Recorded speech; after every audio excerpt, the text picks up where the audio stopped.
Hello dear students, welcome back to organised knowledge channel. और आज की जो वीडियो है उसमें हम डिस्कस करेंगे worksheet number 23 for class 9th सामाजिक विज्ञान की बच्चों ये वर्कशीट है जो आपके लिए 31 अगस्त 2021 के लिए शेड्यूल की गई है। आज की जो वर्कशीट है बच्चों उसमें हम चैप्टर शुरू कर रहे हैं। आपका अर्थशास्त्र का जो है ये चैप्टर है पालमपुर गाँव की कहानी भाग 1। वर्कशीट शुरू करने से पहले बेटा प्लीज़ चैनल को सब्सक्राइब कर दीजिए, बेल आइकन को प्रेस कर लो ताकि आपको आने वाली वीडियोस की नोटिफिकेशन वो समय से मिल जाए। पालमपुर गांव जो है ये एक काल्पनिक गांव है, ठीक है, और वहाँ पर चलने वाली सभी आर्थिक क्रियाओं का वर्णन है जो लगभग भारत के हर गांव में चलती हैं।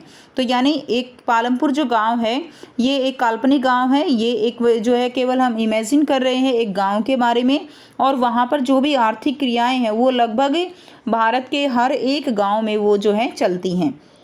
यहाँ आस पड़ोस के गांव और कस्बों से भली भांति जो है यह है क्या है जुड़ा हुआ है। जो आसपास के गांव हैं, कस्बे हैं, गांव तो प्रॉपर गांव होते हैं, कस्बे जो है उनमें थोड़ी सी और ज़्यादा एडवांसमेंट हो जाती है, थोड़ा सा और ज़्यादा डेवलप हो जाता है, उसको हम कस्बा कहेंगे।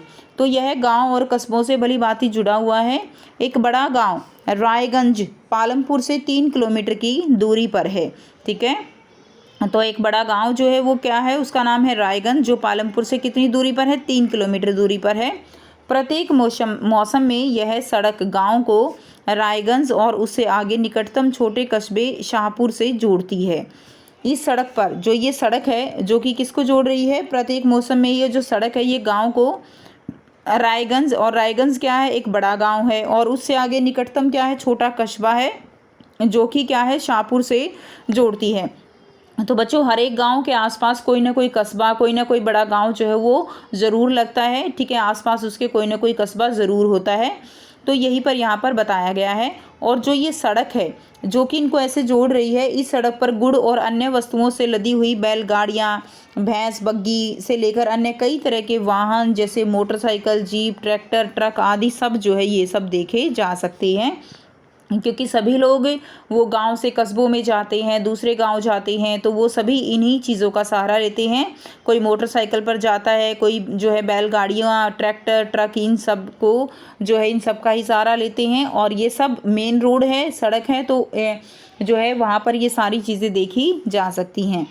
इस गांव में विभिन्न जातियों के लगभग 450 परिवार रहते हैं। अलग अलग जातियों के 450 परिवार रहते हैं, और गांव में अधिकांश भूमि के स्वामी उच्च जाति के 80 परिवार हैं। क्लियर, यानी जो उच्च जाति के हैं वो लगभग कितने परिवार हैं, वो लगभग 80 परिवार हैं, जिनके अंडर में मैक्सिमम जो आप कह सकते हैं वहाँ पे जो ज़मीन है वो उनके पास है, उनके मकान, यानी जो उच्च जाति के हैं और 80 परिवार, उनके मकान जो है वो जिनमें से कुछ बहुत बड़े हैं, ईंट व सीमेंट से बने हुए हैं। क्लियर, अनुसूचित जाति के लोगों की संख्या गांव की कुल जनसंख्या का क्या है 1/3 भाग है, और वे गांव के कोने में काफ़ी छोटे घरों में रहते हैं, जिनमें कुछ जो है किसके बने हुए हैं, मिट्टी और फूस के बने हुए हैं। तो जो अनुसूचित जाति के लोग हैं उनकी संख्या कितनी है, जनसंख्या की 1/3, और वे जो है छोटे घरों में रहते हैं, और उनके घर जो है वो मिट्टी और फूस के बने हुए हैं। अधिकांश के घरों में बिजली है। ये जो है यहाँ पर जो है इसकी विशेषता बताई गई है कि अधिकांश जो घर हैं उनमें क्या है बच्चों, बिजली है। खेत में सभी नलकूप बिजली से ही चलते हैं, और इसका उपयोग विभिन्न प्रकार के छोटे कार्यों के लिए भी किया जाता है। पालमपुर में और क्या है, 2 प्राथमिक विद्यालय और एक जो है क्या है बच्चों हाई स्कूल है, ठीक है। गांव में एक राजकीय प्राथमिक स्वास्थ्य केंद्र और एक निजी औषधालय भी है, जहां रोगियों का क्या किया जाता है, उपचार किया जाता है।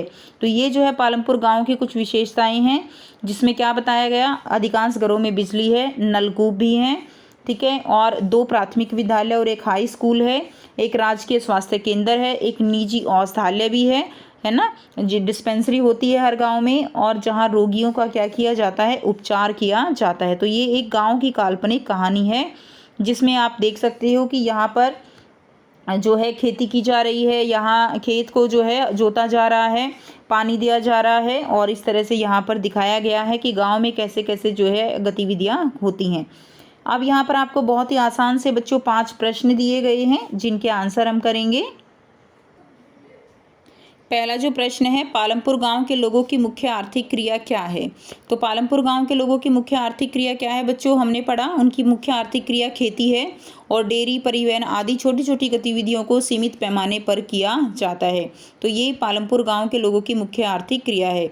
आपने भी देखा है गांव में जो है मेन तो खेती की जाती है, क्योंकि ज़मीन ही वहाँ पर क्या है, ज़मीन वहाँ पर मेन जो है क्या है, संसाधन है। इसके अलावा लोग जो है पशु पालते हैं, तो वहाँ पर जो दूध है, मांस है, ठीक है, और इस तरह से परिवहन के साधन जो है उनको भी गतिविधियों को सीमित पैमाने पर किया जाता है। प्रश्न 2 है, पालमपुर गांव की सामाजिक संरचना कैसी है। तो पालमपुर गांव की सामाजिक संरचना में आप लिखेंगे, पालमपुर गांव में 150 भूमिहीन परिवार के लोग श्रमिक के रूप में काम करते हैं। साथ ही 2 हेक्टेयर से कम भूमि वाले लोग भी अपने खेतों में काम पूरा कर दूसरों के खेतों में श्रमिक के तौर पर काम करते हैं। यानी जिनके पास कम ज़मीनें हैं वो अपनी ज़मीन के जो है ज़मीन के ऊपर काम पूरा करके दूसरों के पास जो ज़्यादा ज़मीनें, साहूकार है, जमींदार हैं, उनके वहाँ पर श्रमिक के तौर पर काम करते हैं। खेतों के लिए अनिवार्य पूंजी की व्यवस्था बड़े किसानों या गाँव के साहूकार या कृषि ऋणों से होती है। ठीक है, तो ये जो है सामाजिक संरचना आप पालमपुर गांव की लिखेंगे। नेक्स्ट देखिए, प्रश्न 3 है, पालमपुर गांव एक अच्छी बुनियादी व्यवस्था वाला गांव है, अपने शब्दों में स्पष्ट करें। तो बच्चों हमने पढ़ा पालमपुर गांव में औषधालय भी है, पालमपुर गांव में स्कूल भी हैं, क्लियर। तो ये सारी चीज़ें आप लिख देंगे।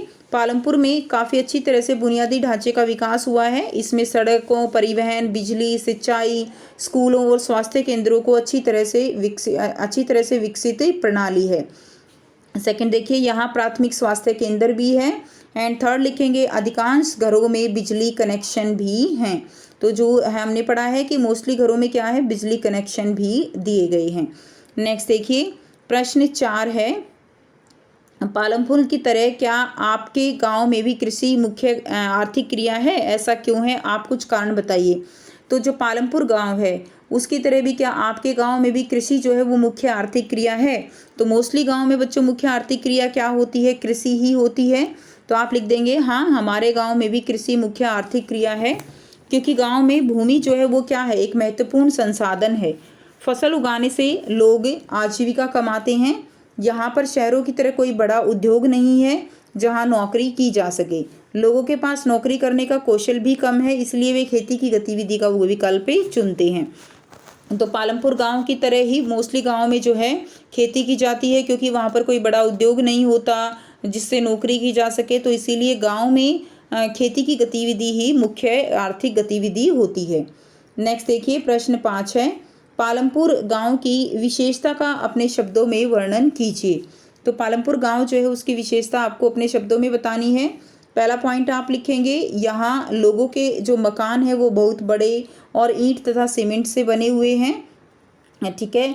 सेकंड देखिए, अनुसूचित जाति के लोगों की संख्या गांव की कुल आबादी का 1/3 है और ये लोग गांव के कोने में बहुत छोटे से घरों में रहते हैं तथा ये घर मिट्टी और फूस के बने हुए हैं।